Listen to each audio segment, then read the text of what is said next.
Hey everyone. Let's see. It is 8:58 right now, so there's just a couple minutes before this thing actually starts. So for those of you who don't know, my name is Zach. You know me because you're on this video. We have a bunch of questions for March, which is the month that it currently is. So we're going to talk about those promptly. I just got back from C2E2, which was a blast. I just recorded the last bit of the C2E2 audio. I edited it all today. And it's going to be a really good episode, a long episode, too. We have, let's see, who all is on that? Matthew Rosenberg is on that, Daniel Kibble Smith, Kyle Starks, who is a delight. Russell Dodderman is there, Tim Seeley is there. There's more. Oh, Todd Knock is there. There's one more. Who am I thinking of? We'll figure it out. Oh, Declan Shelby.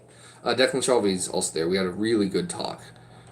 Yeah, I know. And I couldn't even get a bunch of people. Hickman was not allowed to do press for this con.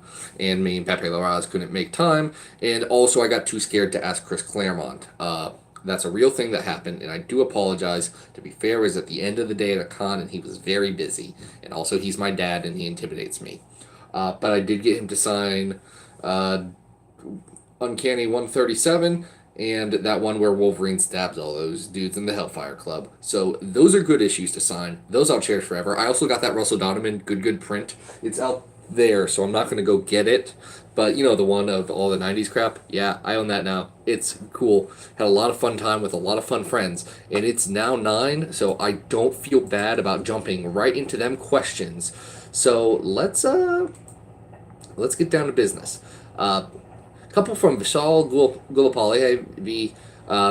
His question, first one, have the stories you enjoyed reading the most changed since you became a father? And the answer is yes. I like sad dad books now. That's just a thing that I do. The works of Jeff Lemire really speak to me because he writes a lot of books about sad dads in Canada, especially like Underwater Welder is a yep Jeff Lemire yep. Underwater Welder ruined me. Also, a book that I just read tonight. Yeah, Tom King also ruined me. Mr. Miracle is an incredible story that just like it's worth the hype. It's very good. It's the best thing he's written. It's like Dark Side is, yeah, but so are we. I mean, it's just it's so good. But no, I read The Replacer, which I got a advanced copy of. It's a book that's coming out from Aftershock Comics. It's a one shot, a big oversized one shot. It's 60 plus pages for the price of 2 comics. So go put that on your pull list right now. It's written by Zach Thompson, who's one of the architects of Age of X-Men. It's about a a kid whose dad has a stroke, and the kid believes that a demon has possessed his dad and replaced him, and it's heart wrenching. It's a really big story.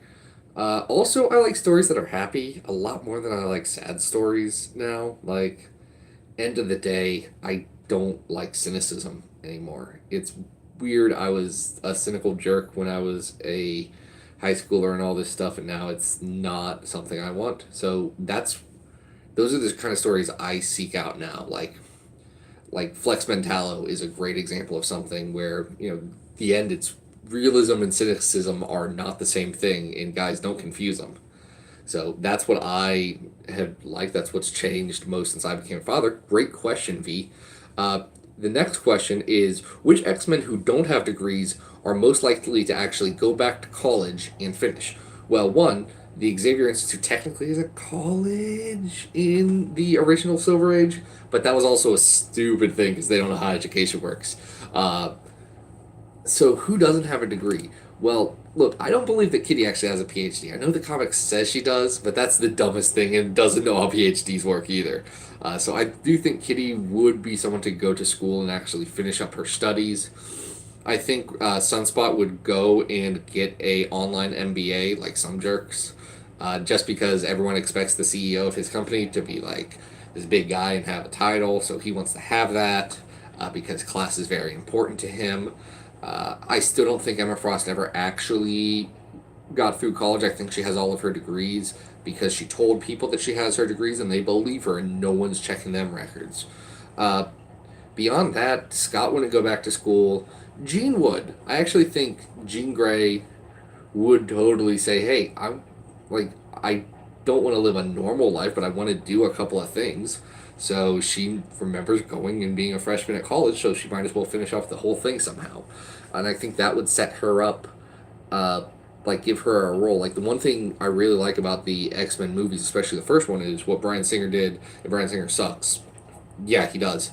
Let's credit David Hayter because he's Solid Snake and I like him better. What Solid Snake did was going to he set up Jean to be the doctor on the team, part because the script needed it, uh, needed a doctor, but the other part just because it gave her a more defined role. She was an ambassador. She played a lot of what Charles Xavier plays as the ambassador of mutant kind, which is something that Tom Taylor tapped into with X Men Red, and I love that turn for the character, and I'd like to see that explored even more.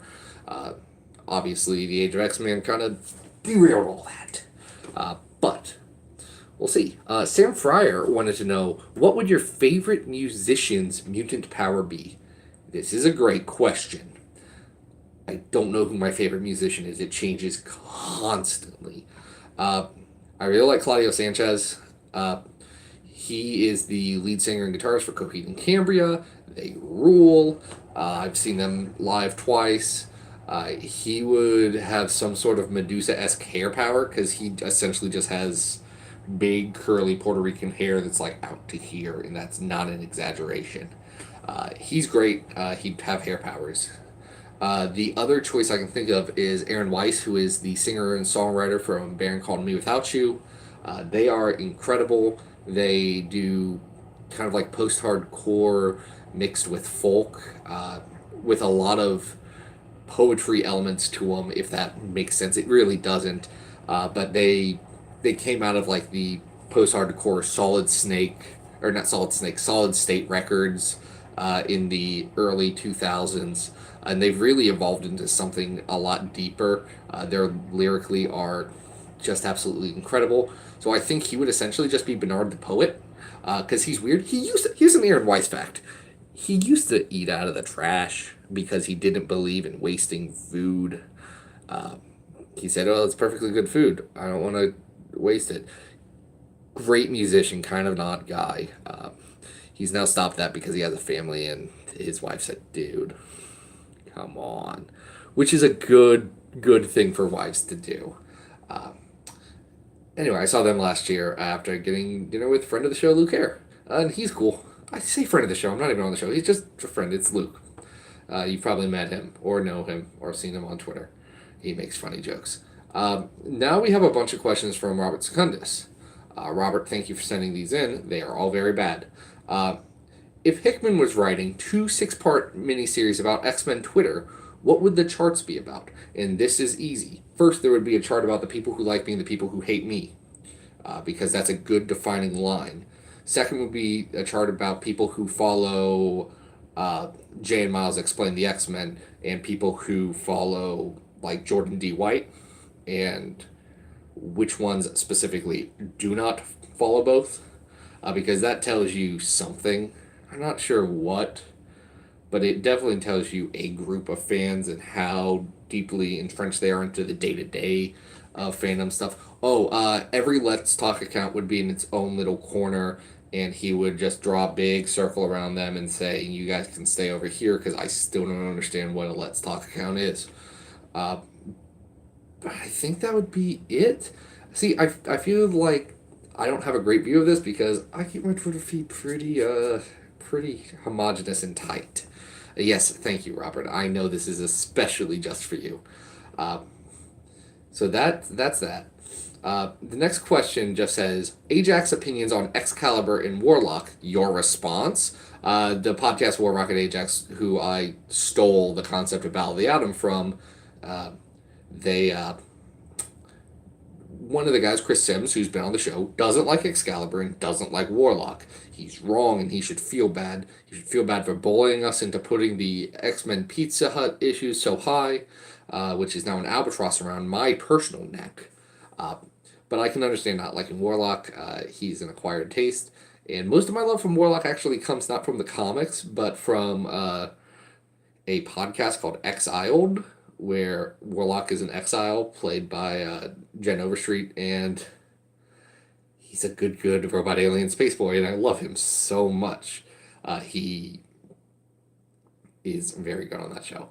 And as far as Excalibur, I get it if people don't like the goofy humor, and the cross-time caper is too long. I think everyone agrees with that. Excalibur is an acquired taste. Next question from Robert says, suppose the coming of Hickman removes all current X writers from the line, what titles do you believe they should headline next? This is also a good question. Matt Rosenberg needs to get a weird, quirky book that will still sell. I think he would be an interesting choice for like an X-Statics type book where he could do some long-form storytelling, but without tying into anything. So I'm not sure. Those are where his strengths are humor and some pretty big plotting.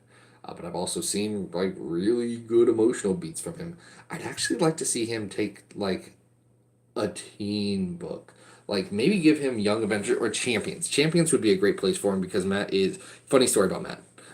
At the con this weekend, one he had to wear a Taylor Swift 1985 hoodie or 1980 whatever one 1989. That's her album. He had to wear a Taylor Swift 1989 hoodie because Marvel didn't want him wearing his T-shirt, which was a thing about preventing suicide in young queer adults. Not to be fair, it wasn't because they didn't approve of the message. It was because there were some inflammatory words on that shirt that could easily be misconstrued. Just to put both sides out there. He said, yeah, okay, I get it, but I'm still going to wear the shirt out of spite, which is great.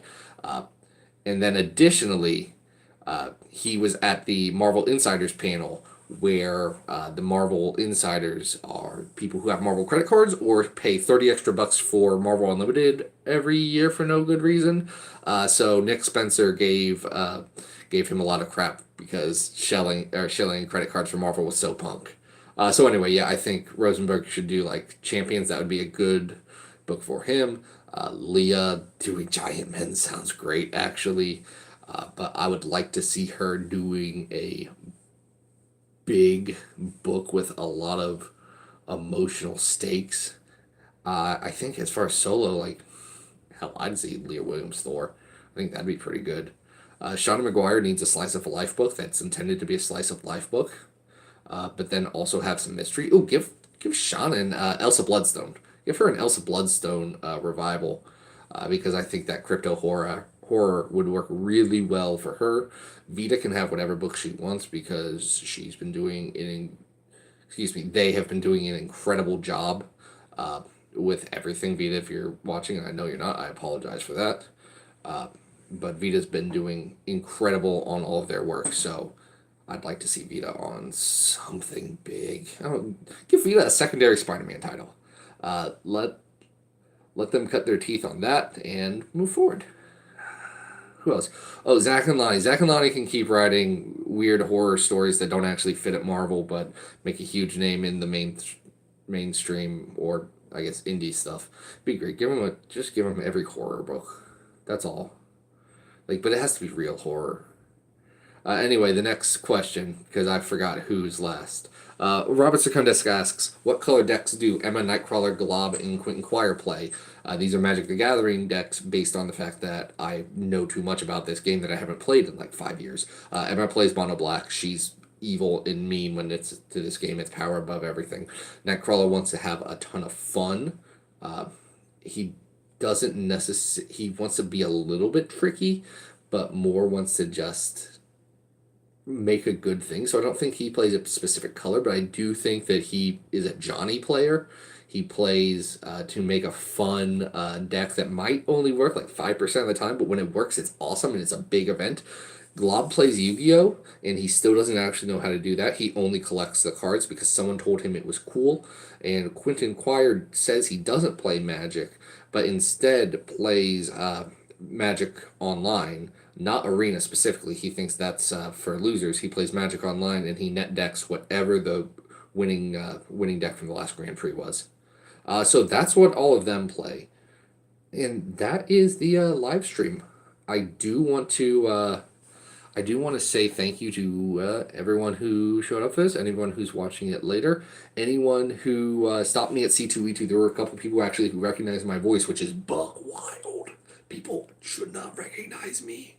And that was really cool. So thanks to them. Thanks to Marvel. I mentioned it on the podcast, but I haven't known what to think about Agent M at Marvel, but I had an incredibly good interaction with him, Ryan Panagos, where he went above and beyond with super kind, and I do want to thank him again because I think he gets a rep of being a company mouthpiece because he is, but he was a good dude. Also, fun anecdote that I don't think we told anywhere else. Chris Edelman's wife, Christy, definitely big dog CB Cebulski, not knowing who he was, and she knew he was someone that could just stop Jason Aaron in the middle of a conversation and say hi to him. But instead, she was just like, "Oh yeah, CB, you should go to this restaurant," not knowing who CB was. And he did go to that restaurant, which I think is very good. She also did a great Spider-Woman cosplay and made me pancakes. She made all of us pancakes, but I ate some of them too. And that about does it. I've got some babies upstairs, so I'm gonna hang out with them for a little bit. And so you guys, I think you understand. But thanks for doing the March live stream. The April one will be in April. Maybe Luke will be on the April one because he's gonna be here for Gem City Comic Con. Which, if any of you are in the greater Ohio or Miami Valley region, come down to Gem City. Chris Patchlow and myself are going to be there. That's it. Okay, guys, later.